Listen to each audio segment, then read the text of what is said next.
नमस्कार, आप देख रहे हैं बात इंडिया की। मैं हूं प्रवीण तिवारी।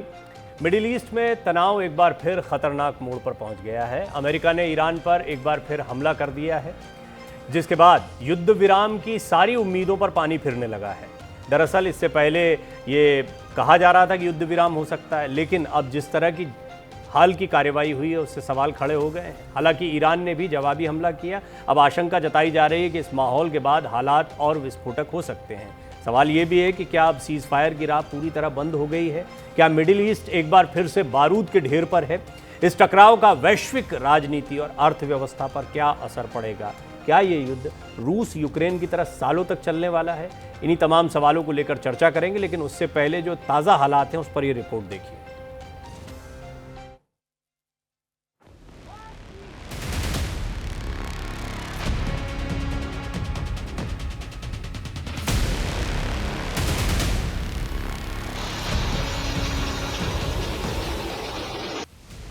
हो गया ऐलान, नहीं होगा युद्ध विराम।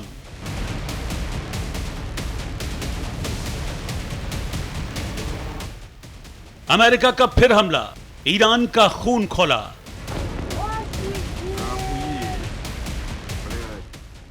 नॉन स्टॉप बमों की बरसात, अब तबाही होगी दिन रात। नहीं झुका ईरान, अमेरिका का कोहराम। 2 महीने की शांति के बाद अमेरिका और ईरान के बीच तनाव एक बार फिर से बढ़ता हुआ दिखाई दे रहा है। ईरान की ओर से अमेरिकी MQ-1 ड्रोन मार गिराए जाने के बाद अमेरिका आग बबूला हो गया और उसने ईरान के 2 ठिकानों पर सीधे जवाबी हमला बोल दिया।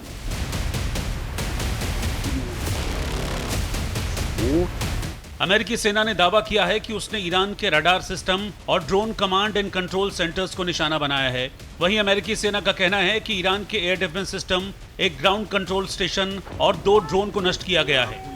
अमेरिका का दावा है कि ये ड्रोन क्षेत्रीय समुद्री रास्तों से गुजर रहे जहाजों के लिए सीधा खतरा बन रहे थे। दूसरी तरफ ईरान की IRGC ने दावा किया कि उसने एयरबेस को निशाना बनाया, जिसका इस्तेमाल सिरिक द्वीप के पास अमेरिकी ऑपरेशन में हुआ था। IRGC का कहना है कि हमला सिरिक द्वीप पर टेलीकॉम टावर पर हुए अमेरिकी हमले के जवाब में किया गया था। हालांकि ईरान ने उस एयरबेस की लोकेशन नहीं बताई है। एक वक्त लग रहा था कि इस बार अमेरिका और ईरान में जरूर कुछ न कुछ ऐसा समझौता हो जाएगा जिससे न सिर्फ मिडिल ईस्ट बल्कि दुनिया पर मंडराता खतरा कम हो जाएगा। लेकिन पिछले 24 घंटों में ऐसा कुछ हुआ जिसके चलते सीज फायर से सीज हटकर सिर्फ फायर ही रह गया। पिछले 24 घंटों के दौरान अमेरिका ने ईरान में रडार और ड्रोन कंट्रोल साइट्स पर हमला किया।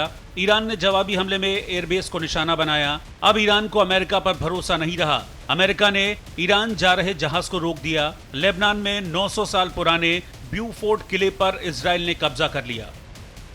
एक बार फिर जिस तरह से ईरान और अमेरिका में तनातनी बढ़ी है, अमेरिका ने हमला किया है, ईरान ने जवाब दिया, उससे एक बात तो साफ है कि आने वाले दिनों में सीज फायर की बात सोचना भी बेईमानी है। अब ऐसे में सवाल है कि दोबारा से शुरू हुई जंग का अंजाम क्या होगा? क्या ट्रंप इस बार फुल एंड फाइनल करेंगे या रूस यूक्रेन की तरह ये जंग भी सालों साल चलती रहेगी?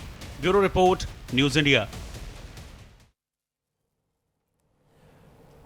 हालांकि इस मुद्दे पर हमने कई बार बात की है। हालात जस के तस बने रहते हैं, लेकिन हर बार बातचीत में कुछ नया निकल कर आता है। जैसे कि मुझे बहुत अच्छे से याद है, पिछली बार जब हम इस मुद्दे पर बात कर रहे थे तो बात स्पष्ट हुई कि एक सेफ एस्केप कहीं ना कहीं डोनाल्ड ट्रंप ढूंढ रहे हैं। कोई वजह नहीं थी कि वो चीन के पास जाते, उसकी मध्यस्थता को स्वीकार करते, वहाँ उम्मीद की किरण देखते, लेकिन ऐसा किया। अभी हालात क्या बने हुए हैं इसको थोड़ा समझते हैं, और इसके लिए एक बहुत ही शानदार पैनल मेरे साथ मौजूद है। मेजर जनरल सुधाकर जी मेरे साथ डिफेंस एक्सपर्ट के तौर पर जुड़ रहे हैं। जियोपॉलिटिक्स के भी बहुत शानदार एक्सपर्ट हैं। जनरल सुधाकर जी, आपका स्वागत करता हूं। प्रोफेसर दीप्ति तनेजा विदेशी मामलों की जानकार हैं, मेरे साथ जुड़ रही हैं। बहुत बहुत स्वागत है आपका दीप्ति जी एक बार फिर। नज़र अब्बास रिजवी साहब ईरान से हमारे साथ जुड़ रहे हैं। रिजवी साहब, आपका बहुत बहुत स्वागत है। और प्रमीत माकोड़े अमेरिका से मेरे साथ सीधे जुड़ रहे हैं, उनसे वहाँ से बातचीत करेंगे। प्रमीत जी, आपका भी बहुत बहुत स्वागत है। तो जनरल सुधाकर जी, मैंने जैसा कहा, और इत्तेफाक से पिछली बार बातचीत में आप भी थे, और बात यही हो रही थी कि कहीं ना कहीं डोनाल्ड ट्रंप जो है एक रास्ता ढूंढ रहे हैं कि किसी तरह इज्जत बच जाए। अभी क्या है? अभी ये आउट ऑफ फ्रस्ट्रेशन है या फिर चीन चाहता है कि ये इंस्टेबिलिटी बनी रहे और इसके लिए वो जिस तरह की मध्यस्थता करते दिखाई दे रहे थे उतना जोर अब लगा नहीं रहे हैं और वो चाहते हैं कि ठीक है तुम्हारे हाल पर छोड़ दिया हमने तुमको।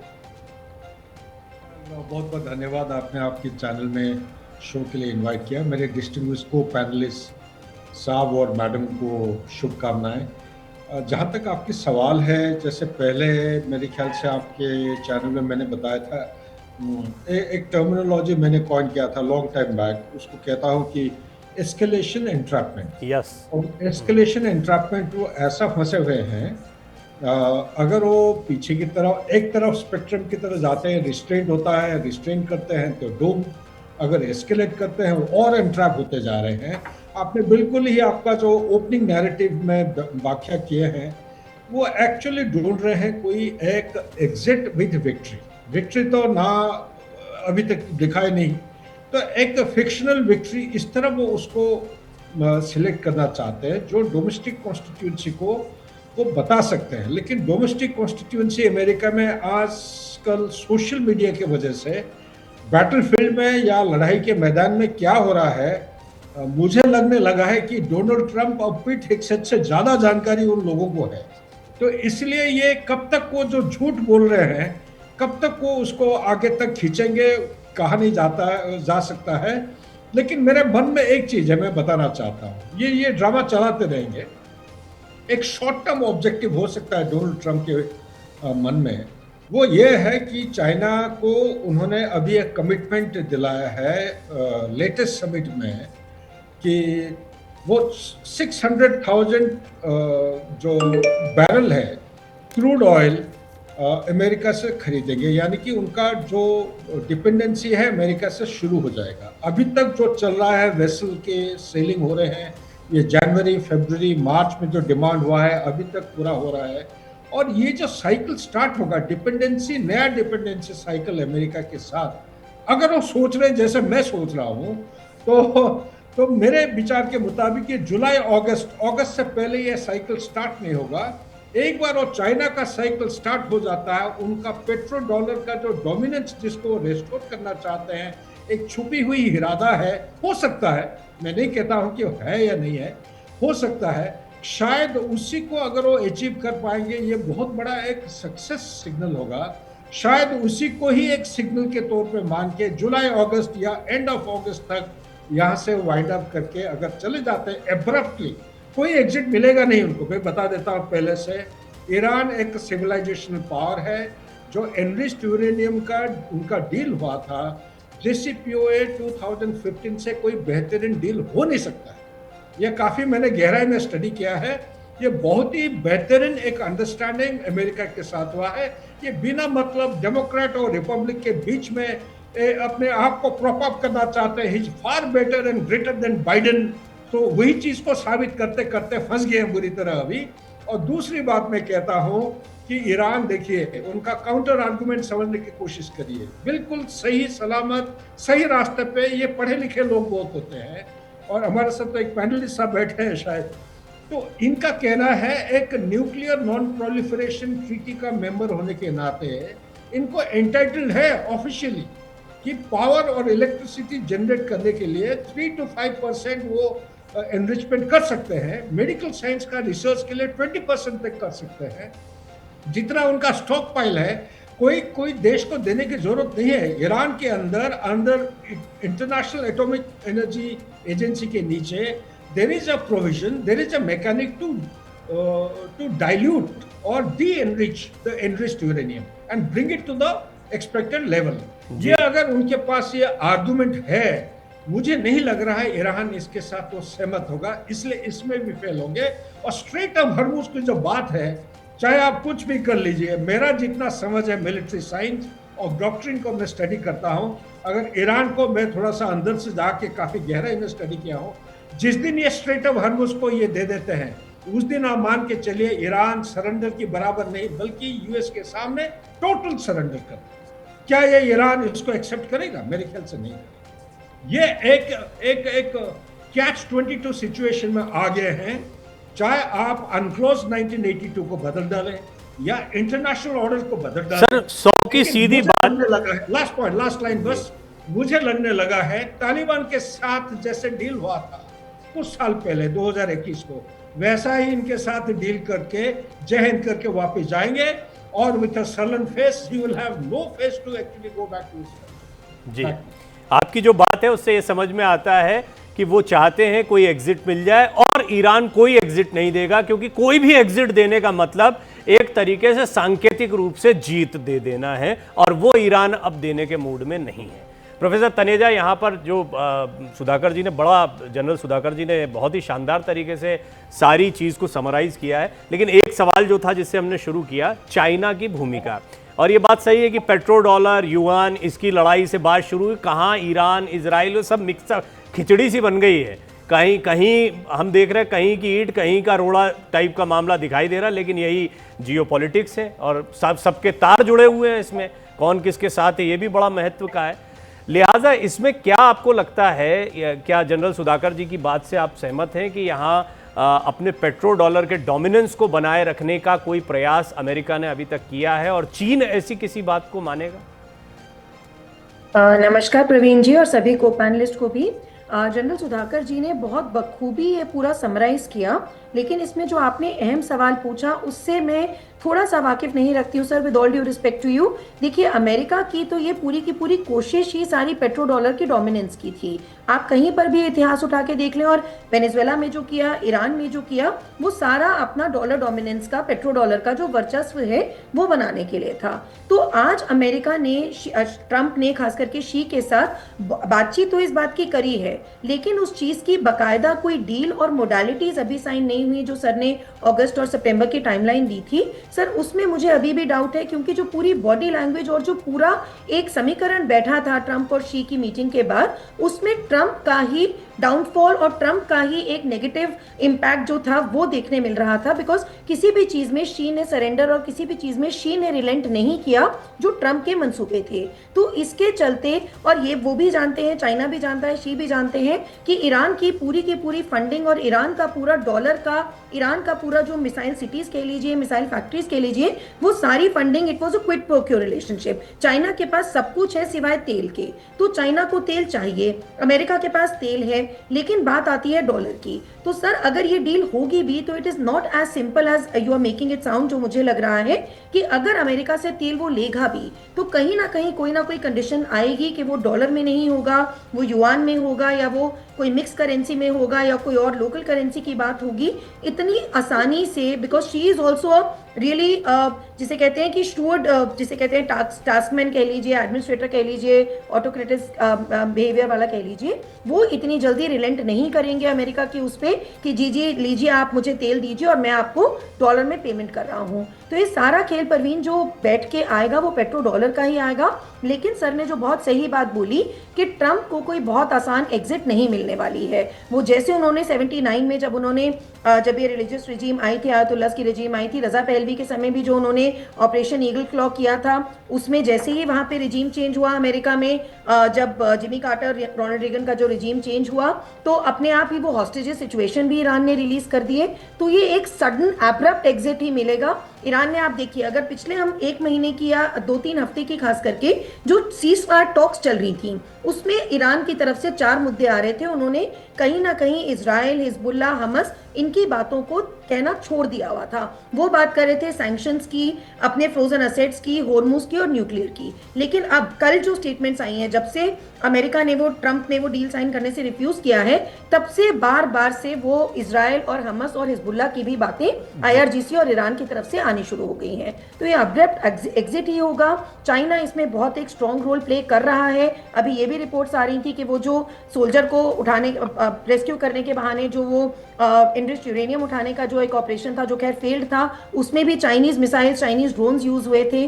तो चाइना इसमें टैसिटली, एक्सप्लिसिटली बहुत एक अहमियत वाला रोल निभा रहा है, और वो कभी ट्रंप को या अमेरिका को फॉर दैट मैटर ऐसा इजी वॉकवे नहीं देगा कि आपका पेट्रो डॉलर डोमिनेंस बना रहेगा और वेस्ट में भी आपका वर्चस्व कायम रहेगा। जी, हालांकि प्रोफेसर तनेजा, मुझे एक बात ये लगती है कि बहुत जल्दबाजी में चीन रहता नहीं है। वो ऐसी जल्दबाजी में नहीं कि मैं कल अमेरिका से आगे निकल जाऊं, वो स्टडी ग्रोथ में बिलीव करता है। लेकिन मैं रिजवी साहब के पास और प्रमीत जी के पास जाऊं उससे पहले जनरल सुधाकर जी, एक आपका छोटा सा काउंटर इस पर चाहूँगा कि आपका विचार क्या है कि अभी चाइना बिल्कुल मान लेगा कि हाँ अमेरिका जैसा कह रहा है वैसा कर, और क्यों मानेगा, मतलब उसकी ऐसी क्या मजबूरी रहेगी? नहीं प्रवीण, देखिए डॉक्टर प्रवीण, बिल्कुल सही, मैडम को मैं बधाई देना चाहता हूँ, बहुत बढ़िया तरीके से। मैं ये नहीं कह रहा हूँ कि ये होने जा रहा है, मैं कह रहा हूँ ये हो सकता है। Okay, one of the options. Okay, one of the options. उसका उदाहरण एक लाइन में भी उदाहरण दे। 2020 और 21 को इन्होंने चाइना के साथ एक एग्रीमेंट साइन किया था कि ओवर एंड अबव जो ट्रेड हो रहा है यूएस और चाइना के बीच में, China will by products worth about $200 billion bye 31 दिसंबर 2021। मेरे रिसर्च और स्टडी के मुताबिक मुझे अभी तक कोई ठोस ऐसा सबूत नहीं मिला ओपन सोर्स से जो चाइना खरीदा हो। मेरा एक फ्रेंड ने कल शाम कहीं से भेजे हैं कि 58% तक उन्होंने खरीदा था, विच आई डोंट बिलीव। शायद दीप्ति मैडम जो है उनको पता होगा। मेरे रिसर्च के मुताबिक चाइना ने बिल्कुल $1 करोड़ का कोई सामान नहीं खरीदा है। मैं सिर्फ कहना ये चाहता हूँ, कमिटमेंट बहुत कुछ किया जाता है लेकिन होता नहीं है ground. Thank you ji, got it sir. तो रिजवी साहब और प्रमीत जी, दो लोग मेरे साथ हैं। रिजवी साहब, मैं चाहूँगा प्रमीत जी को भी सुन लेते हैं क्योंकि आपके लिए मेरे पास ढेर सारे सवाल इकट्ठा हो जाएंगे फिर।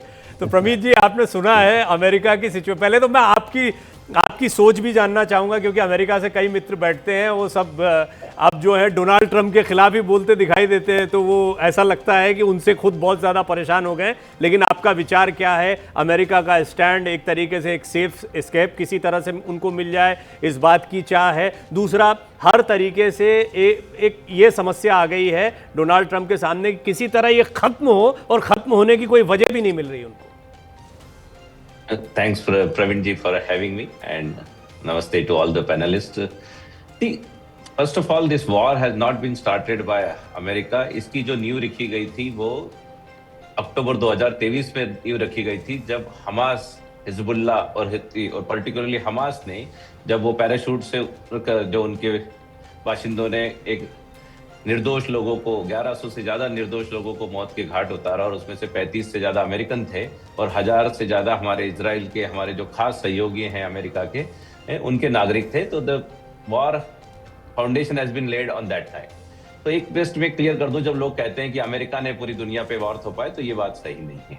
और neither America wants a long term war nor Iran wants long term war. और अमेरिका तो बिल्कुल लॉन्ग टर्म वॉर नहीं चाहता, because particularly president Trump and this regime is very clear that they are not going to get involve. बड़े tactical और practical measures ले रहे हैं विद अमेरिका फर्स्ट पॉलिसी, और उसके चक्कर में वो अमेरिका के वॉर के को आप देखेंगे तो उसका एक मेन ऑब्जेक्टिव है अमेरिका का डॉलर डोमिनेंस, अमेरिका का मिलिट्री डोमिनेंस, जो चाइना ने एक तरह से थ्रेट किया हुआ है, उसको टैकल करना। फिर पहले वो पनामा में हमने इस रेजिम ने एक तरह से कंट्रोल हासिल किया, फिर वेनेजुएला पे हासिल किया, क्यूबा और कोलंबिया पे काफी हमारा कंट्रोल हुआ है, ईरान के बाद कुछ और देश आपको सुनने में मिलेंगे। But I think this time it is very clear that Chinese dominance need to reduce, और उसके लिए America is taking lot of steps which is rightly so. तीसरा जो सबसे बड़ी बात है, the red lines are very clearly defined right from the day one of this war, कि अमेरिका ईरान को किसी भी प्रकार से न्यूक्लियर वॉरहेड की कैपेबिलिटीज नहीं लेने देना चाहता है।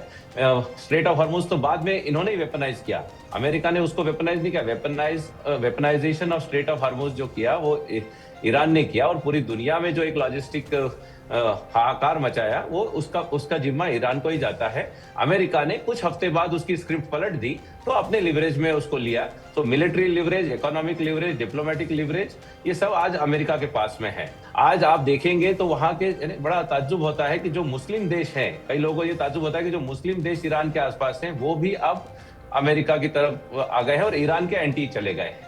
तो उसका एक बड़ा फायदा आज अमेरिका को हो रहा है। अरे तो बड़ा इंटरेस्टिंग, आपने कई पॉइंट रख दिए। प्रमीत जी, दो चीज आप ही से पूछना चाहूंगा, रिजवी साहब के पास जाऊं उससे पहले। देखिए, दो तरीके होते हैं। एक तो ये है कि चाइना की तरह आप बिजनेस को एक्सपांड करते हैं, लोगों को ल्यूक्रेटिव ऑफर्स देते हैं, खूब सारा प्रोडक्शन करते हैं, खरीदने की कैपेसिटी को बढ़ाते हैं। दूसरा तरीका ये होता है कि आप वेनेजुएला के राष्ट्रपति को उठा लाओ, आप कहीं पर बम गिरा दो, आप कहीं की सत्ता को पलट दो, ये भी एक तरीका होता है। तो डोमिनेंस बरकरार रखने का पहला तो ये कौन सा तरीका हुआ है? और दूसरा, स्ट्रेट ऑफ हॉर्मुज की आप बात कर रहे हैं, वो नहीं छोड़ा होता तो ईरान को तो अभी तक आपने नेस्तनाबूद कर दिया होता। तो देखिए, war is not a zero sum game. देखिए, अमेरिका को ये गलतफहमी बिल्कुल नहीं थी कि ये एक दिन में वॉर खत्म हो जाएगा। हाँ, अगर हो जाए तो it is a pleasant surprise, but nobody goes to a war with a country like Iran, जिसकी 400 बिलियन से ज्यादा की जीडीपी है, और जो 400 बिलियन में से सबसे ज्यादा खर्चा उस 400 बिलियन का अपने मिलिट्री को और अपने डिफेंस को स्ट्रेंथन करने में लगाता है सालों से। सो जिस कंट्री ने सालों से अपनी डिफेंस को इतना स्ट्रेंथन किया हुआ हो, किसी भी उसको ये गलतफहमी नहीं रहेगी कि 2 दिन में ये वॉर खत्म हो जाएगा। ये केवल मीडिया के प्रोपेगेंडा के थ्रू कहा जाता है कि ट्रंप हैज अ मिसकंसेप्शन कि 2 दिन में ये वॉर खत्म हो जाए। तो America had come to this war with a preparation of few weeks। अब few weeks की जगह few months होता है, तो you have to recalibrate and America is doing that। आज अमेरिका को कोई बहुत ज्यादा खर्चा नहीं हो रहा है आज की तारीख में। When the war is on खर्चा होता है, बट आज हमारे युद्धपोत वो चाहे अमेरिका के पास में खड़े रहे। मैं समझ गया सर, इसका तो बहुत बड़ा एग्जाम्पल है रशिया और यूक्रेन का, 3 साल से चल रहा है। किसने सोचा था 2 दिन से ज्यादा चलेगा? चलता है वो, तो ये तो समझ में आ गई बात। और दूसरी बात यह कि जो तरीका अपना रहे हैं डोनाल्ड ट्रंप अपनी परेशानी से या चाइना के थ्रेट से बचने के लिए, उस पर जो मेरा सवाल था आपसे। नहीं, देखिए, वो एक निश्चित बात आपकी सही है, कुछ को पैनलिस्ट की बात सही है कि देयर इज अ इन्फ्लेशन, ये यहाँ पर भी बढ़ा है, तमाम देशों में बढ़ा हुआ है। तो प्रेशर इज ऑन अमेरिका कि भाई इस वॉर को खत्म करें, और हर तरह का देश यही प्रेशर कर रहा है, अलाइज हो चाहे विरोधी हो, कि भाई इस वॉर को खत्म करें, बिकॉज वॉर में हर आदमी सफर करता है। पर उसमें भी ये देखना है कौन ज्यादा सफर करता है। अमेरिका थिंक्स दैट इसकी ड्यूरेशन से चाइना ज्यादा सफर करेगा, वेस्ट एशिया सफर करेगा, और चाइना का डोमिनेंस कम होगा, तो America will continue it. But America के पास एक दूसरी परेशानी यह है कि mid term election are coming in November, so it doesn't want to go through war near that November period। Otherwise वो ट्रम्प को और रिपब्लिकन पार्टी को उसका भारी नुकसान हो सकता है। इसलिए ट्रम्प भी चाहेंगे कि जल्द से जल्द इस वॉर को खत्म करे, लेकिन अपने टर्म्स पे खत्म करे। Trump has a very clear style right from the beginning कि any deal has to happen, वो अमेरिका के इंटरेस्ट में या ट्रम्प साहब के इंटरेस्ट में खत्म हो तो ही वो खत्म होगी। तो अमेरिका की स्टाइल है कि पहले वो एक प्रेशर डालता है, फिर उस प्रेशर के बाद वो डील के लिए आपको मजबूर करता है। अगर आप अमेरिका के स्टाइल में डील नहीं मानी तो प्रेशर को डबल करता है और फिर डील पे जाने के लिए मजबूर करता है। So this is the game मुझे which is being played आप now। दो लोगों की जनरल सुधाकर जी की आपकी बात जो है वो मिक्स होती है। उन्होंने कुछ ऑप्शंस बताए थे, आपने वो टेक्टिक्स बताई कि हाँ ये तरीका होता है। रिजवी साहब पूरा टाइम मुस्कुराते रहे जब आप बोल रहे थे, क्योंकि वो आपके हर पॉइंट, एक तो वो हर इन सारी चीजों पे बोल चुके हैं। टीवी इंटरव्यू में आकर और टीवी और मीडिया के सामने मुस्कुराना और प्रोपेगेंडा सेट करना बड़ी आसान होता है। मिलिट्रीली वस्तु ग्राउंड रियलिटीज पे जाकर ग्राउंड रियलिटीज को फेस करके, अगर आप ग्राउंड रियलिटीज के देखें तो कितने बेहाल हैं ईरान में, उसकी बात में आप फिर से कोई बात नहीं, कोई बहुत अच्छी बात नहीं। देखिए मैं बहुत अच्छी बात नहीं मानता कि एक देश दूसरे देश को बदहाल करके उसको ये बोले कि देखो कितने बुरे हाल हैं और ये मुस्कुरा रहे हैं, ये मैं ठीक नहीं मानता। और अच्छी बात है, मैं तो कहता हूँ वो तो। तिवारी साहब एक मिनट, अगर कोई देश का जो सुप्रीम लीडर है वो अगर साल में 50 बार डेथ टू अमेरिका और डेथ टू इजराइल कहे, और अगर वहां के लोग हिजबुल्लाह, हमास और हुती को पूर्ण रूप से सपोर्ट करे, और हमास जो टेररिस्ट ऑर्गेनाइजेशन है वो हमारे 35 लोग और हमारे अलाइज के, आप मुझे अवसर तो दें। आप ऐसा मत सोचिए मैं ईरान की वकालत करने के लिए नहीं हूं, अमेरिका की वकालत आपसे जैसे पूछे, क्योंकि आप अमेरिका से बैठे थे इसलिए आपसे पूछा। अब रिजवी साहब ईरान से बैठे, मेरे सवाल सुनिए आप, अगर आपको ना लगे कि आपके सवाल आए हैं तो बोलिएगा। रिजवी साहब, अभी हमने देखा कि एक उत्साहवर्धन वहां पर देखने को मिल रहा है ईरान में। कई कार्यक्रमों में एक बार फिर इसको जीत की तरह, जोश की तरह दिखाया जा रहा है कि हम फिर से खड़े हो गए हैं, और डेथ टू इजराइल ये फिर से बार बार कहा जा रहा है। अमेरिका तो उतना अब नहीं कहा जा रहा है, लेकिन इजराइल को खत्म कर देंगे, ये नारे तो अभी भी गूंजते हुए दिखाई दे रहे हैं। हाल के कई वीडियोस दिखाई दे रहे हैं। नेतन्याहू क्यों नहीं परेशान होंगे जब उन्हें पता है कि एक मौका आपको दे दिया था, उसके बाद तो उनको आप खत्म ही कर दोगे। तो बेशक वो अमेरिका का सहारा लें, बेशक डोनाल्ड ट्रंप को वो किसी भी तरीके से अपने साथ लाएं, वो तो कोशिश करेंगे कि अब जब हो गई है तो आर पार की हो जाए। जी बहुत शुक्रिया प्रवीण जी, बहुत बहुत शुक्रिया आपको, तमाम पैनलिस्ट को, तमाम दर्शकों को आदाब अर्ज करते हैं।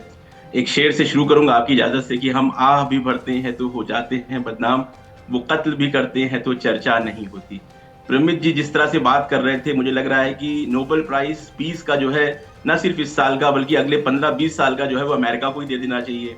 ऐसा लग रहा था शांति दूत मुल्क से जो है प्रमित जी बोल रहे हैं, वियतनाम से लेके क्यूबा, वेनेजुएला सबको भुला दिया जाए, मिलियंस ऑफ पीपल को जो बर्बाद किया गया है मिडिल ईस्ट में उसको भुला दिया जाए, जापान के ऊपर एटम बम मारा गया उसको भुला के सारा, मेरे ख्याल से पहले से ही 50 साल का नोबेल पीस प्राइज जो है जो ट्रम्प साहब को दे देना चाहिए, पहली बात। दूसरी बात, इन्होंने कहा कि अमेरिका का स्टाइल है, ये अमेरिका का स्टाइल है, आप भी जानते हैं, मैं भी जानती हूँ, कि धमकाना, डराना, अटैक करना। क्यूबा की बात आपने खुद कही, वेनेजुएला की बात कही, और पूरी दुनिया को जिस तरह से ये करते हैं उस तरह से चलता रहता है, इसमें कोई नई बात नहीं है। लेकिन ताज्जुब यह है कि इसको सही ठहराना नेशनल मीडिया में आके, ये बहुत, इसके लिए हिम्मत चाहिए, बहुत बड़ा इसके लिए कलेजा चाहिए, जिगर चाहिए। उसके लिए मैं जो हूँ बधाई देता हूँ प्रमित जी को। सुधाकर जी ने जो बात कही, जो दीप्ति जी ने बात कही, बिल्कुल सही बात है कि जंग जो है, अमेरिका इस वक्त जंग में उलझ गया है, घबरा रहा है, बौखला रहा है, बाहर निकलना चाहता है, लेकिन बाहर निकलने का रास्ता नहीं। प्रमित जी ने एक बात कही कि टीवी के सामने आके बात कहना। मैं आपको बता दूं, मैं पिछले हफ्ते स्ट्रेट ऑफ हुर्मुज गया था, हुर्मुज आइलैंड, केशम आइलैंड, लारक आइलैंड भी गया। कल मैं परसों जो हूँ कैस्पियन सी की तरफ नॉर्थ में गया था। तो जमीनी हालात में जमीन पे उतर के देख रहा हूँ, उसके बाद बता रहा हूँ ईरान की क्या हालत है। ईरान के अंदर बिल्कुल ऐसे ही है, रोज रात में जो है वो रैलीज होती हैं, वहां टू डेट टू इजराइल का नारा भी लगता है, डेट टू अमेरिका का भी नारा भी लगता है। लेकिन इसका मतलब क्या है? अमेरिका मुर्दाबाद, इजराइल मुर्दाबाद का मतलब क्या है? क्या इसका मतलब होता है कि पूरे इजराइल को बर्बाद कर दिया जाए, तमाम लोगों को मार दिया जाए? इसका ये मतलब नहीं होता है। हिंदुस्तान में भी आपने अक्सर देखा होगा, बीजेपी मुर्दाबाद, कांग्रेस मुर्दाबाद, समाजवादी पार्टी मुर्दाबाद। इसका क्या मतलब है कि तमाम इनके मेंबर्स को कत्ल कर दिया जाए? ये मतलब नहीं होता। ये मतलब होता है कि ये जो सिस्टम है, जो अपार्थाइड का सिस्टम है इजराइल के अंदर, ये अपार्थाइड का सिस्टम जो साउथ अफ्रीका में था वो खत्म हो गया। उसी तरह से इजराइल के अंदर से भी अपार्थाइड का सिस्टम खत्म होना चाहिए, जहां पे फिलिस्तीनियों को, उनको जो है दोगुम दर्जी का शहरी बना के उनको बिल्कुल कैद की तरह रखा गया। इतने कैमरास है, यूनाइटेड नेशन की बहुत सारी रिपोर्ट्स है कि कितने अमानवीय हालात में फिलिस्तीनी रह रहे हैं। इसके अलावा यूनिसेफ की मैंने ये रिपोर्ट खोली है, गाजा के अंदर ऑफिशियल 8 अक्टूबर की रिपोर्ट है, 64,000 बच्चे मारे गए हैं, जिसमें से 1,000 न्यू बॉर्न बेबीज हैं। 1,000 लोगों के मारे जाने पे जो है इतना ज्यादा अभी रो रहे थे प्रमित जी, 35 अमेरिकन मार दिए गए। लेकिन ये 64,000 बच्चों की जो जान गई है, इसका जिम्मेदार कौन है? अमेरिका है, इजराइल है, उसके बारे में कोई भी बात नहीं होती है। तो पूरा ये जो कॉन्सेप्ट है अमेरिका का कि किसी दूसरे मुल्क के ऊपर अटैक करो, उनके रिसोर्सेज पे कब्जा कर लो, उनको अपना गुलाम बना लो। ये कह रहे हैं कि मुस्लिम देश अब जो है अमेरिका के साथ हो गए हैं। मेरे भाई, अमेरिका के साथ ये मुस्लिम देश पिछले 50 सालों से हैं, उसके गुलाम हैं, उसके पपेट्स हैं, उसके प्रॉक्सीज हैं। 17 से ज्यादा बेसेस थे इनके, पूरा अमेरिका का कंट्रोल था। सिर्फ एक मुल्क है ईरान, जिसके ऊपर अमेरिका का कंट्रोल नहीं था। और ये जंग शुरू ही इसलिए हुई है ताकि अमेरिका इस मुल्क के ऊपर भी कंट्रोल करे, जिसमें वो पूरी तरह से नाकाम हो गया है। न्यूक्लियर पावर, न्यूक्लियर वेपन कभी मुद्दा था ही नहीं। इस बात पे JCPOA भी हो चुका है, 2025 में भी नेगोशिएशन चल रही थी, 2026 में भी नेगोशिएशन चल रही थी। 28 फरवरी को जब अटैक किया है, नेगोशिएशन हो रही थी, ओमान के मिनिस्टर ने कहा बहुत अच्छा फैसला आने वाला है। उस वक्त जब नेगोशिएशन हो रही है, उस वक्त आके आपने एक मुल्क के ऊपर हमला किया, सुप्रीम लीडर को कत्ल कर दिया, 168 बच्चियों को कत्ल कर दिया, और ये जंग शुरू करी ये सोच के कि यहाँ पे भी वेनेजुएला स्टाइल में हम कब्जा कर लेंगे। लेकिन ईरान जो है वो वेनेजुएला नहीं था, उसने पलट के जवाब दिया, और ऐसा जवाब दिया कि अपनी 100 साल की हिस्ट्री में जो है अमेरिका को इस तरह का जवाब नहीं मिला था, कि जहां पे इनके इतने सारे बेसेस का नुकसान हुआ, जहां इनके वॉरशिप्स का नुकसान हुआ, इजराइल को इतना नुकसान हुआ, बड़े बड़े राडार ध्वस्त कर दिए गए। तो अभी वही जो आपने बात कही कि अमेरिका इस जंग में फंस गया है, डोनाल्ड ट्रंप जो है वो फ्रस्ट्रेटेड है, डेस्परेट है किसी तरीके से जंग से बाहर निकले। और रिजवी साहब, ये सारी बातें हुई, अब वो एक बात जिसका एक सेकंड, ईरान ने अभी मैंने देखा, यहाँ न्यूज आ रही है कि ईरान ने कह दिया कि अब हर तरह की नेगोशिएशन जो है वो बंद है जब तक लेबनान के ऊपर इजराइल के जो हमले हो रहे हैं वो नहीं रुकते। गाजा के अंदर ईद के दिन 35 लोगों को हमले करके मार दिया गया। तो ये जो सीजफायर के नाम पे ढोंग होता है इजराइल की तरफ से, अमेरिका की तरफ से, ये एक तरफ तो कहते हैं सीजफायर है, फिर कभी बंदर अब्बास के ऊपर, कभी लेबनान के ऊपर, कभी गाजा के ऊपर हमले भी होते रहे। ईरान ने ये सारी चीजें हम दिखा रहे हैं। रिजवी साहब एक मिनट आपको एक सेकंड के लिए रोक रहा हूं। एक सवाल, क्योंकि ये तो धारा प्रवाह आपको सुनते ही हैं और आपसे पूरी तरह सहमत भी हैं बहुत सारे, क्योंकि ये जो सहमति वाले मुद्दे हैं वो तो आपने रख दिए और इसमें कोई सहमत नहीं होगा, ये बिल्कुल ठीक है जो आप कह रहे हैं। जो बड़ा सवाल था जो प्रमीत जी ने पहले उठाया कि हमास को किसने पाला पोसा, हिजबुल्लाह को किसने पाला पोसा, जो पहला हमला हुआ था इजराइल में, वहाँ जहाँ ठीक है तादाद कहाँ ज़्यादा मारे गए कहाँ कम, ये और कहीं नहीं मारे जाने चाहिए, न एक मारा जाना चाहिए न 1000 मारे जाने चाहिए, कहीं नहीं मारे जाए। लेकिन जब ये मारा गया, शुरुआत हुई, क्या ईरान को दूध का धुला हुआ मान लिया जाए कि उसने किसी आतंकी संगठन को नहीं पनपाया? क्या लेबनान में हुती को हो, चाहे हिजबुल्लाह को हो, चाहे हमास को हो, क्या इसकी कोई जिम्मेदारी ईरान पर नहीं रहेगी? क्या कभी इजराइल में किसी तरह के आतंकी हमले ईरान की शह पर नहीं हुए? क्या ये मान लिया जाए?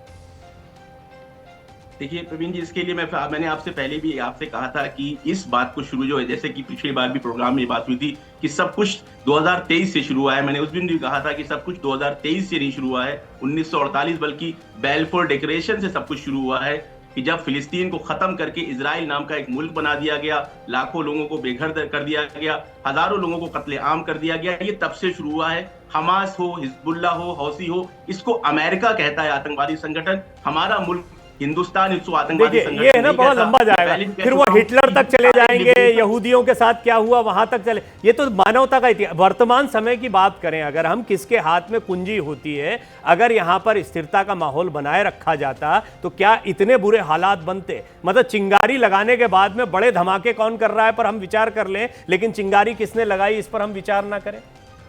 अगर यही टेक्निक और यही मंतिक और यही लॉजिक लगाया जाए तो फिर 1857 के बाद जो अंग्रेजों ने कब्जा किया था हिंदुस्तान में, तो सारे हिंदुस्तानियों को चुप बैठ जाना चाहिए था। 1947 तक जद्दोजहद नहीं करनी चाहिए आजादी की। ये जितने भी आपने नाम लिए, हौसी हो, हिजबुल्लाह हो, चाहे हमास हो, मेरा कहना, मैं रिजवी साहब आपकी ये बात जो है ना, इसको तार्किक ऐसे देखिए, ये वो कहते हैं वो उनकी आजादी के लिए लड़ रहे हैं, पहले उनकी जमीन थी। वो तो ये कहेंगे कि आया कौन पहले, यहां लड़ाई तो वहां तक चली जाएगी फिर कि कौन सा पहले आया है वो बताइए। आप पहले आए कि हम पहले आए, हमसे आप निकले कि हमसे आप निकले हैं, इस पे लड़ाई चली जाए। ये अंग्रेजों वाला भी जो आप तर्क दे रहे हैं वो वैसे ही तर्क है। प्रवीण जी, लेबनान के ऊपर 1982 में कब्जा किया था इजराइल ने, क्या वो इंटरनेशनल लॉ के हिसाब से था?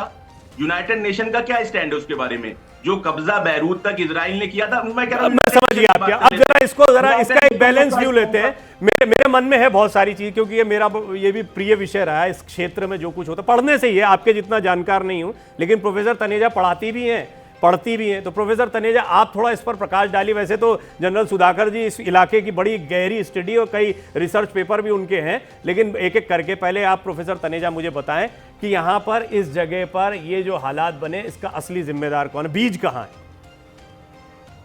जी प्रवीण जी, डॉक्टर प्रवीण, बहुत ही आपने एक संगीन सवाल, गहरा सवाल उठाया है और अनकंफर्टेबल क्वेश्चन उठाया है। मैं इसमें कौन है कहाँ है इससे ज्यादा ये बोलूंगी कि प्रॉब्लम इसकी ये है कि यहाँ पे तेल है।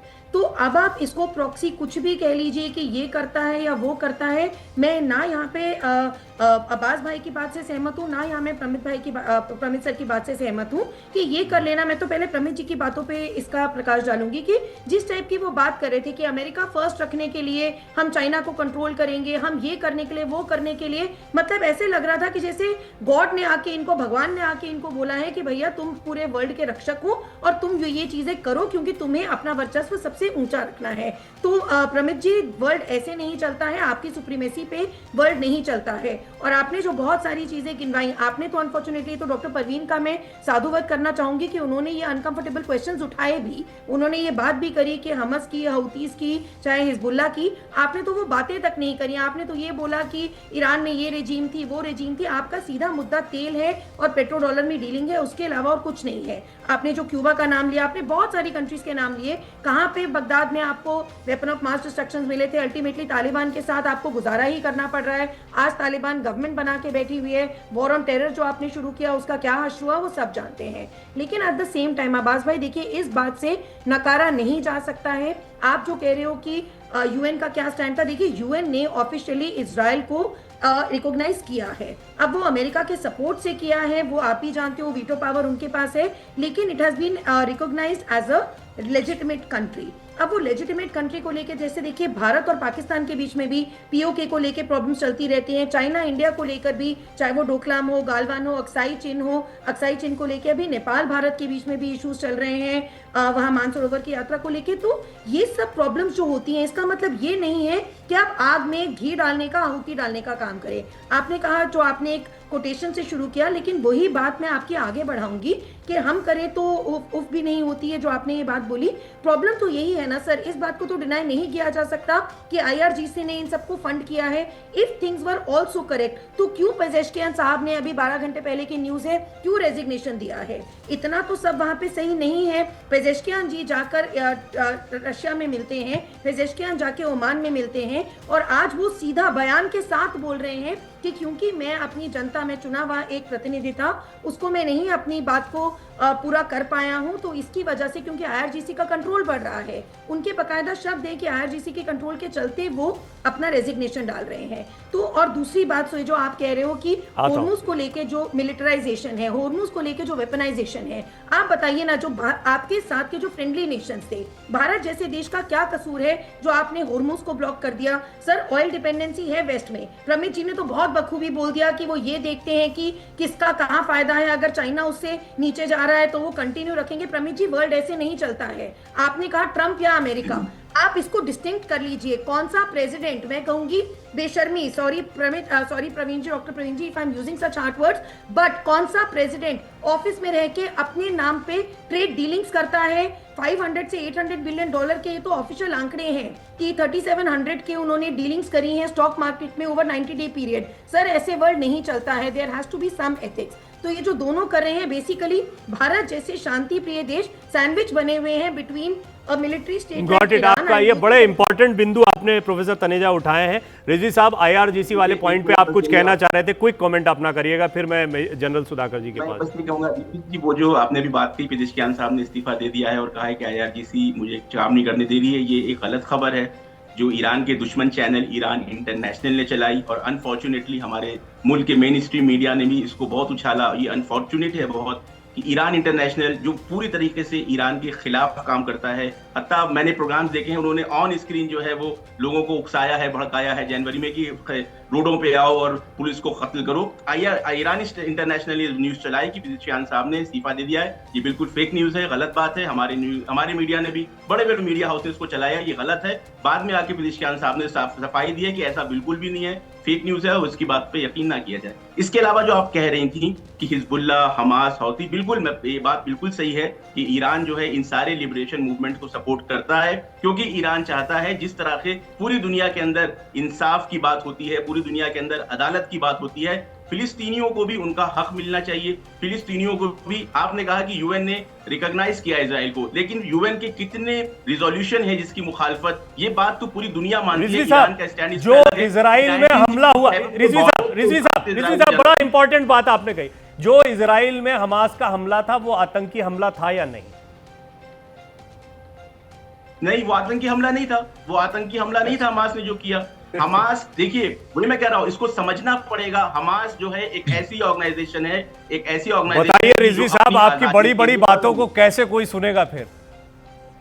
बच्चे मारे गए। आपको इजराइल और फिलिस्तीन के मसले को पूरा पढ़ना पड़ेगा। जो हालात गाजा के अंदर है उनको समझना पड़ेगा। अभी की बातचीत लायक पढ़ रखा है मैंने, विश्वास करिए, अभी की बातचीत लायक पढ़ रखा है मैंने और खूब दिलचस्पी से पढ़ा है। वही मैं कह रहा हूँ, हमास 2006 में इलेक्शन में वहां जीता है। हमास की वहां पे गवर्नमेंट थी, लेकिन बिल्कुल भी जो है पूरा ब्लॉकेड है चारों तरफ से। 2008 से वहां पे एक ब्लॉकेड लगा रखा है इजराइल ने, खाने पीने के सामान को लेके ह्यूमैनिटेरियन क्राइसिस है, बच्चे वहां पे बीमार रहते हैं, भूखे रहते थे, प्यासे रहते थे। पूरी दुनिया इस मसले को लेके खामोश थी। हमास ने ये कोशिश की कि दोबारा गाजा की तरफ पूरी दुनिया के अटेंशन को खींचा जाए, और इसके तहत जो है आके उसमें उन्होंने 23 अक्टूबर का जो काम हुआ वो किया। अब उसमें हो सकता है, मैं ये कह रहा हूं कि उनसे कुछ ज्यादा रवैया हो गई हो, उन्होंने कुछ ज्यादा काम कर दिया हो। उनका टारगेट मिलिट्री एसेट्स थे, किस तरीके से सिविलियन तक चले गए। मतलब अगली पूरी डिस्कशन इसी पे जा सकती है, पर क्योंकि इस विषय के इस पैनल पर सबसे अच्छे जानकार जनरल सुधाकर जी हैं, वो आर्मी की वर्किंग को भी जानते हैं, इस क्षेत्र को भी जानते हैं। बिल्कुल आपने ठीक कहा, मुझे और पढ़ना चाहिए, लेकिन जनरल सुधाकर जी आप मुझे थोड़ा सा बताएं, हमास का एक्ट आतंकी एक्ट नहीं था, ये बात कितनी हजम करने लायक है? देखिए डॉक्टर प्रवीण साहब, आपके जो पिछला सवाल आपने जो मैडम से पूछे थे, दीप्ति मैडम से, शायद मेरे समझ के मुताबिक आप यही जानने की कोशिश किए हैं कि ये टेररिस्ट माने जाना चाहिए या नहीं। चाहे हमास की बात करिए, हिजबुल्लाह की बात करिए, हुसीस की बात करिए, आर दे टेररिस्ट? तो सबसे पहले स्टार्ट करते हैं, actually it's a very complex issue. इतना आसानी से आप इसको इतना जल्दी भी नहीं कर सकते। हमास आज के दिन में United Nation has not declared Hamas as a terrorist organisation. Western countries हैं, यूएस है, उनके साथ 3-4 यूरोपियन कंट्रीज हैं, ठीक है, लेकिन यूनाइटेड नेशन हमास को ये नहीं किया है, because they are a political party. इसी तरह हिजबुल्लाह के अगर आप स्टडी करेंगे, हिजबुल्लाह कैसे पैदा, उनका कैसा हुआ, जैसे पीएलओ को धकेल के नॉर्दर्न इजराइल या साउथ ऑफ लिटनी नदी से जब उसको धकेल के, ये 78 से स्टार्ट हो गया था आईडीएफ से, ऑपरेशन शुरू हुआ, पीएलओ को धकेल के वहां से निकाल दिया, शायद उसके बाद ट्यूनीशिया गया था पीएलओ, लेकिन इसी के तहत उनका हिजबुल्ला एक संस्था स्टार्ट हुआ, टेकिंग एडवांटेज ऑफ द उसको क्या बोलते हैं, शियाइट मुस्लिम्स जो है। तो शियाइट मुस्लिम को उसको आज के दिन में क्या है हिजबुल्ला का आइडेंटिटी, चाहे आप कितने भी तर्क वितर्क करते हैं, लेबनान की पार्लियामेंट में एक पॉलिटिकल पार्टी है, दे हैव अ मिलिटेंट वे। सो मैं ये कहने नहीं चाह रहा हूँ, मेरा ये सवाल नहीं है सर, ये जैसा मैं इसको ऐसे समझाता हूँ, वो जो बात चल रही थी कि पाकिस्तानी, मैं एक मिनट इसको क्लियर करता हूँ, पाकिस्तानी आर्मी के कुछ जवान, कुछ डेजिग्नेटेड कमांडेंट आतंकवादियों के भेष में हथियार लेकर आते हैं और सिविलियंस को मारते हैं। अब वो है पाकिस्तानी आर्मी, पाकिस्तान की आर्मी को रिकॉग्नाइज किया गया है, लेकिन उन्होंने एक्ट क्या किया? मैं कह रहा हूं हमास का हमला आतंकी एक्ट था या नहीं? हमास आतंकी संगठन है, ये तो एक अलग बहस का विषय है, इस पे तो कभी बात करेंगे।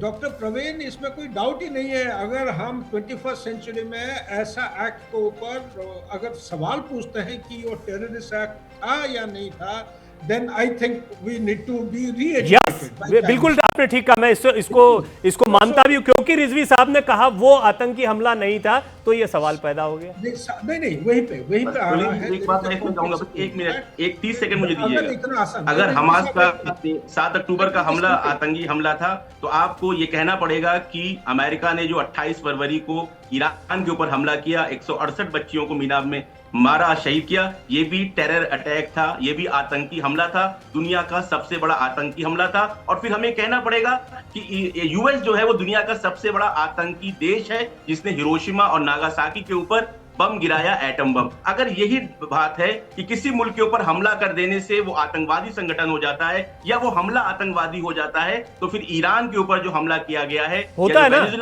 ना, बिल्कुल। किसने कहा? यहाँ अमेरिका के किसी भी एक्ट की हिमायत मैंने तो नहीं करी, अमेरिका के किसी एक्ट की हिमायत मैंने तो नहीं की, मैंने तो नहीं कहा कि बहुत अच्छा काम किया उन्होंने। इसको भी कैसे करें कि अमेरिका ने जो हमला किया ईरान के ऊपर वो आतंकवादी हमला था। नहीं, मैं तो कह ही नहीं रहा हूं कि हिमायत की जानी चाहिए, हर जगह जहां हो रहा है वो आतंकी हमला है, लेकिन अगर 135 बच्चियां अगर अमेरिका के किसी अटैक या किसी बम की वजह से वहां पर जिनकी मौत हुई है, तो उसका अमेरिका को बहुत बड़ा क्षोभ है, लेकिन उसके कुछ कारण है और उस कारण को भी हम जायज नहीं ठहराया जा सकता है। अगर निर्दोष व्यक्ति चाहे अमेरिका, ईरान या कहीं किसी देश में मारा जाता है, तो दैट इज नॉट राइट। अच्छा प्रवीण साहब, मैं थोड़ा सा कुछ मेरा बाकी रह गया, खत्म कर दूं? जी प्लीज। अच्छा, अब हम जितने भी पैनलिस्ट बैठे हैं, क्या इसमें से सबको मालूम है कि जो हमास है, हमास को क्रिएट किसने किया? हमास को क्रिएट करने वाला था इजराइल। यही नेतान्याहू कतर से पैसा लेके हर महीना उनको तनख्वाह भेजता है, बोरी में डॉलर जाते हैं, $30 मिलियन जाते थे उनको तनख्वाह देने के लिए। क्यों? ये इसीलिए क्योंकि हमास को क्रिएट किया गया था पीएलओ को कंटेस्ट। एक समय था जब पैलेस्टाइन लिबरेशन ऑर्गेनाइजेशन ये अपना दिया हुआ बाउंड्रीज से बाहर जाने लगे। They started asserting their authority and power, so much so Israel के लिए वो नाक काटने वाली बात हो गया था। ऐसा मजबूरन उन्होंने हमास को ही सपोर्ट किया था ना। हमास का जेनेसिस क्या है?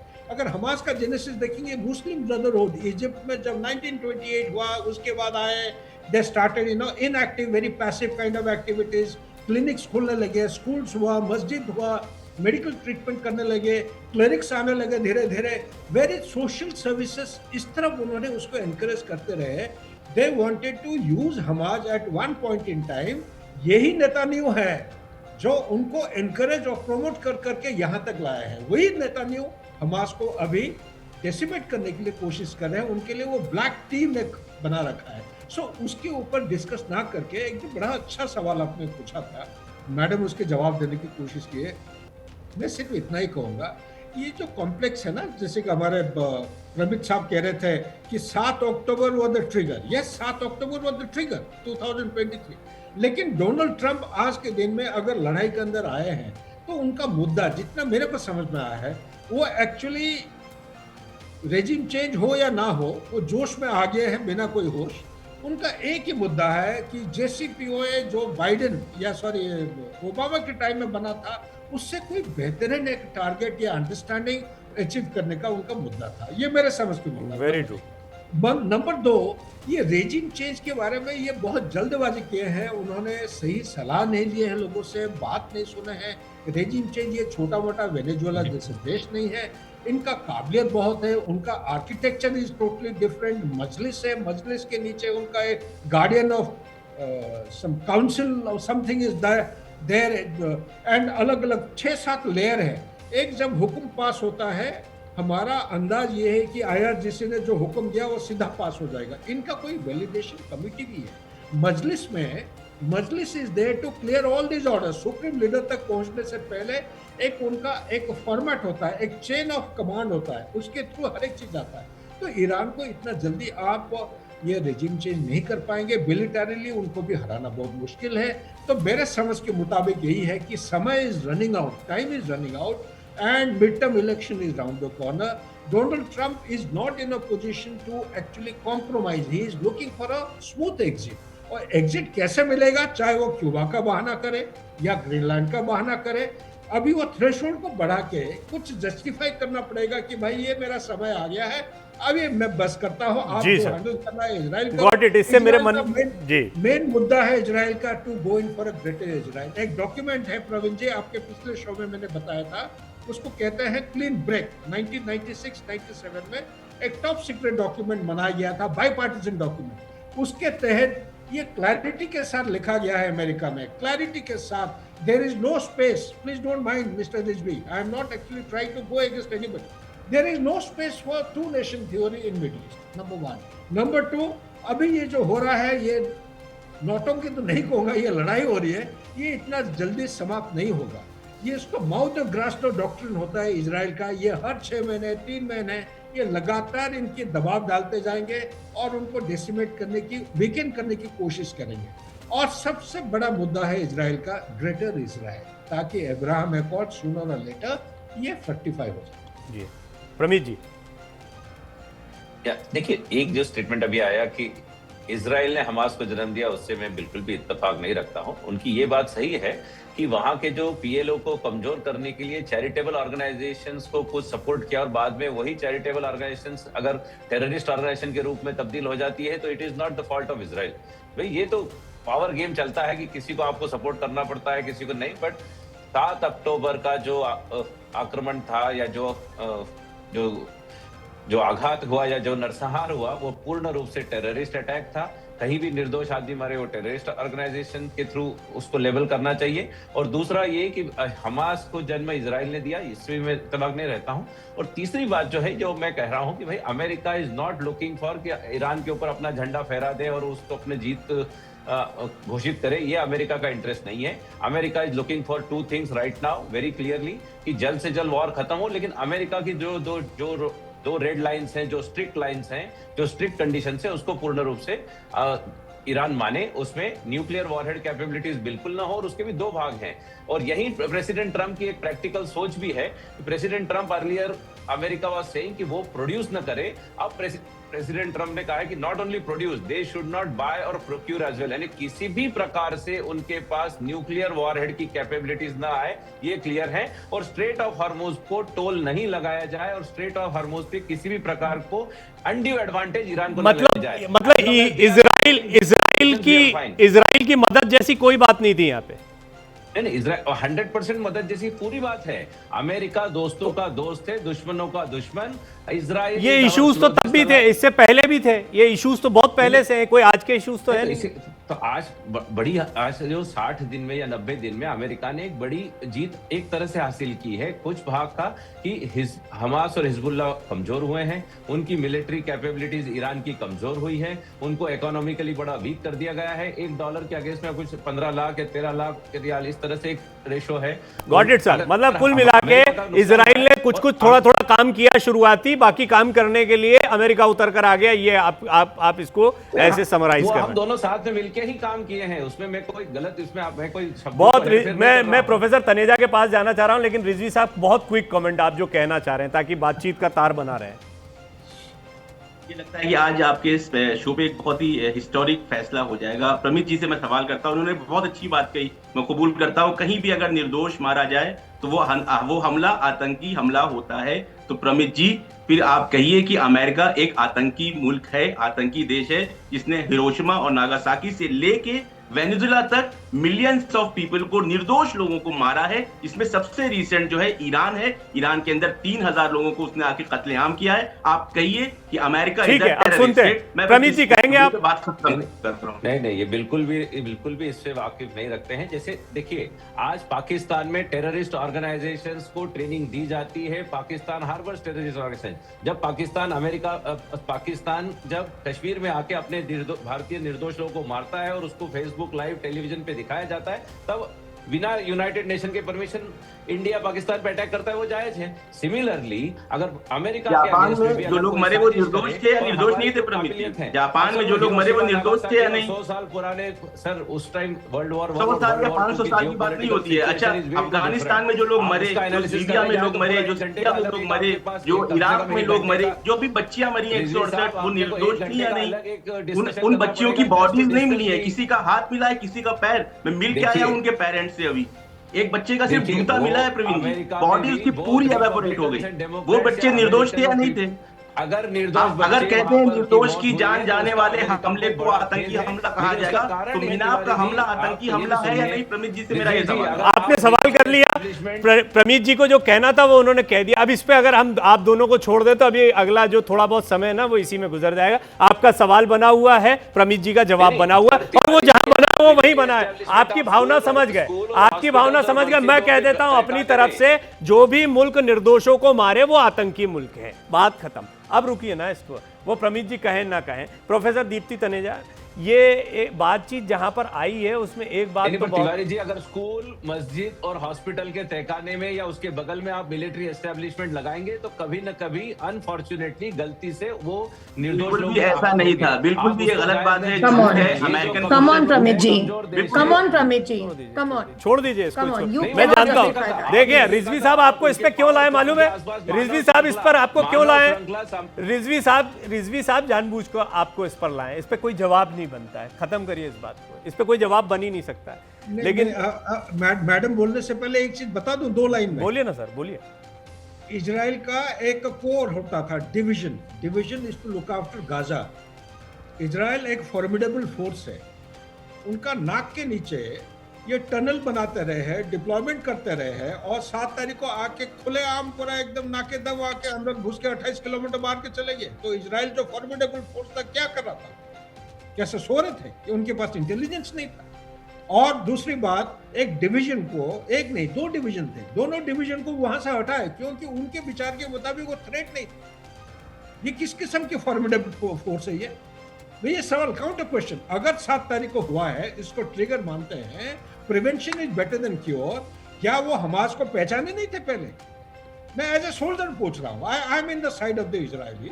मैं इसका भाव भी समझ रहा हूं कि क्या ट्रिगर करने के लिए, क्योंकि इसकी कॉन्स्पिरेसी थ्योरीज पर बहुत सारी बातें हुई है, किसने किया, क्या पता नहीं था, और क्या ये हमला रोका नहीं जा सकता, बहुत सारी बातें हैं। लेकिन वो उस पर हम काफी, साहब ने जो बोला ना, प्रवीण साहब ने बहुत अच्छा चीज बताया। समय देखिए, जो माहौल 1947-48 में था वो अभी नहीं है जी। ये 21st सेंचुरी है, कोल्ड वॉर 2.0 है, अलग वातावरण है, और अलग चीजों के लिए America as a declining power is trying to push back China, it wants to restore the dominance. मेरे 2 सवाल हैं प्रोफेसर तनेजा, 2 सवाल हैं मन में। एक मिनट प्रवीण जी, बस एक मिनट रुकिए, बड़े काम की चीज छूट जाएगी। 2 सवाल हैं प्रोफेसर तनेजा। पहला ये कि क्या अमेरिका के मिड टर्म इलेक्शन इसके पीछे कोई वजह हो सकते हैं? बहुत बेचैनी में है डोनाल्ड ट्रंप, पहली चीज़। दूसरी बात यह कि क्या ईरान को धीरे धीरे अंदर से कमज़ोर करने वाली एक स्ट्रेटजी, इट्स अ प्रोसेस, जैसे ताकत बनती है वैसे ताकत को ख़त्म करने में भी समय लगता है, ये एक सोची समझी रणनीति के तहत धीरे धीरे किया जा रहा है? देखिए प्रवीण जी, अगेन इस बात के जो सेकंड क्वेश्चन है उसका एक हिस्टोरिकल आंसर है। पहले का तो डेफिनेटली जो ट्रम्प का, अगर हम मेलो डाउन भी कहें, जो एग्जिट की बात है, वो युद्ध जो दोबारा शुरू नहीं कर रहे हैं, ऐसा नहीं है कि वो मिलिटरीली स्ट्रांग नहीं है, बट इसका सबसे बड़ा कारण है जो उनका मिड टर्म इलेक्शन आने वाला है। बिकॉज आप कंसिस्टेंटली देखें, उनकी रेटिंग दिन पर दिन गिरती जा रही है। 28 to 30% के बीच में उनकी पॉपुलैरिटी रेटिंग्स आ गई हैं, और वो भी जानते हैं। देखिए, जो प्रेसिडेंशियल सिस्टम अमेरिका में है, इसके चलते ट्रंप के पास veto power as a president हमेशा रहेगी आगे आने वाले 2 सालों तक भी। लेकिन अगर इसमें डेमोक्रेट बड़े तरीके से जीत हासिल कर लेते हैं तो ये एक मॉरली एथिकली बहुत बड़ा सेटबैक होगा। ट्रंप भी जानते हैं इस बात को, और इसीलिए शायद वो कहीं ना कहीं मेलो डाउन है। प्रमित जी, जो आपने बात बोली उसी से सेकंड आंसर जो है वो रिलेटेड है। प्रमित जी, आपने ये बोला कि ईरान में रोज नारे लगते हैं कि death to Israel, death to America. तो भाई साहब, आप मुझे ये बताएं ना, अमेरिका की अभी बात छोड़ते हैं, डेथ टू इजराइल, डेथ की बात वो कर रहे हैं। पाकिस्तान तो जिंदगी से कभी इजराइल को रिकॉग्नाइज ही करने को तैयार नहीं हो रहा। उन्होंने तो अभी साफ कह दिया, जब आपने कहा कि अब्राहम अकॉर्ड्स को ज्वाइन कीजिए, तो उनकी तरफ से तो स्टेटमेंट्स आ गई कि हम अपनी आइडियोलॉजी से पार्ट अवे कर ही नहीं सकते। तो पाकिस्तान अमेरिका को बहुत भाता है, उनको वो बहुत अच्छा लगता है। आसिम मुनीर की चाहे पीठ एक्सेत हो, चाहे ट्रंप हो, दिन रात तारीफें करते नहीं थकते हैं, क्योंकि वो आपके पिट्ठू की तरह काम करते हैं। वो जो रिजीम है आपको फेवर करती है। तो इसी बात से डॉक्टर प्रवीण, आपका सेकंड क्वेश्चन एस्टैब्लिश होता है, क्योंकि आप ईरान का इतिहास उठा लीजिए। प्रॉब्लम शुरू हुई 53 से, जब मोसदेक ने ये सारा कुछ नेशनलाइज, जो ऑयल उनके थे वो नेशनलाइज करने शुरू करे। इसी के चलते वो जो सर ने अभी, सुधाकर सर ने कहा कि इसका अगर हम अक्टूबर की बात करें तो अक्टूबर से तो बहुत पहले, अगर हम 67 में देखें तो इजराइल ने सबसे पहले, ट्रिगर पॉइंट की अगर हम बात करें, सबसे पहले इजराइल ने सिनाई आइलैंड्स और गोलान हाइट्स को कब्जा किया, जिसके चलते वो 76 में यौम किप्पुर युद्ध हुए। तो ये सारा आज का इतिहास नहीं है। तो ये हिजबुल्लाह कैसे जन्मा, ये हाउतीज कैसे जन्मे, ये सारा का सारा मुद्दा अल्टीमेटली आता है अगर रजा पहलवी की रिजीम, उसमें तो सब कुछ शांति थी क्योंकि वहां वो पपेट गवर्नमेंट थी, आपको वहां पे तेल का पूरा कंट्रोल, मतलब मैं सचमुच में इसको रोक नहीं पा रहा हूँ, ये जिस तरह की चर्चा है ना। और जो रिजवी साहब कह रहे थे कि इसके लिए पढ़ना चाहिए, अब क्या करूँ, देखो ना, पढ़ने से ज़्यादा आप लोगों के साथ बैठने से जो मिल जाता है वो कहाँ पढ़ने वढ़ने से मिलेगा। सुधाकर सर बैठे हैं, प्रमीत जी बैठे हैं, प्रोफेसर तनय, और आप हैं रिजवी साहब। रिजवी साहब बात करेंगे इस पे, ये तो चलता रहेगा मामला। कुछ कहना चाह रहे हैं तो आप बहुत फटाफट कह दीप्ति जी इस बात को मेरी एग्री करेंगी कि आज के जो हालात हैं उसको समझने के लिए इतिहास को समझना बहुत जरूरी है। मैं बिल्कुल एग्री करता हूँ सुधाकर जी से और दीप्ति मैम से कि बिना इतिहास को एक आध दिन, प्रमीत जी भी कह रहे थे चलो इस पर एक अलग से बहस करनी पड़ेगी, तो एक आध दिन थोड़ा विस्तार से। सुधाकर सर बस क्लोजिंग कमेंट, क्योंकि धन्यवाद। कमेंट मैं ये बोल रहा हूँ कि बहुत बढ़िया वार्तालाप हुआ है, इसमें बहुत कुछ सीखने का मौका मिला। सिर्फ मेरा जो असेसमेंट ये कहता है कि इनको कोई रास्ता मिलेगा नहीं जाने के लिए, और एक चीज जो उनको ड्राइव करेगा, फोर्स करेगा, वो है आज के दिन में स्ट्रेटेजिक रिजर्व जो है, जो स्टॉक पाइल्स। आप टॉम हॉक मिसाइल की बात करिए, इंटरसेप्टर की बात करिए, आप पेट्रोट मिसाइल की बात करते हैं। पेट्रोट मिसाइल का जो रडार है सिर्फ 120 डिग्री कोण को देखता है, उसका 240 डिग्री खाली है, तो उसको मेकअप करने के लिए साउथ कोरिया से एक दूसरा ला रहे हैं अभी। सो ऑल दिस थिंग्स, उनके पास कॉस्ट की कोई प्रॉब्लम नहीं है। 2 चीजों की प्रॉब्लम है। नंबर एक है manufacturing time of an interceptor, it takes anything between 1.5 साल से लेकर 3 साल या उससे ज्यादा समय लगता है। दूसरा है, हर एक कोई प्रोडक्ट को बनाने के लिए खूब मात्रा में उनको रेयर अर्थ एलिमेंट चाहिए। रेयर अर्थ एलिमेंट या क्रिटिकल जो मिनरल्स हैं, ये अमेरिका के पास स्टॉक आमतौर पे 90 दिन का होता है। 90 दिन में से मेरे रिसर्च के मुताबिक 60 दिन उनका समाप्त हो चुका है, 30 दिन का बाकी है। चाइना सब वेपनाइज कर रखा है, चाइना देगा कि नहीं दीप्ति मैडम को मालूम है। अच्छा सर, मुझे समझ में आ गया, अभी एक नया इश्यू शुरू हो रहा है, इस पर बात करेंगे। बहुत बहुत धन्यवाद, बड़ी अच्छी चर्चा थी। रिजवी साहब धन्यवाद, प्रोफेसर तनेजा, सुधाकर सर आपका धन्यवाद, प्रमीत जी आपका बहुत बहुत धन्यवाद। बात इंडिया की में इतना ही। बने रहिए न्यूज़ इंडिया के साथ, खबरें जारी हैं ब्रेक के बाद।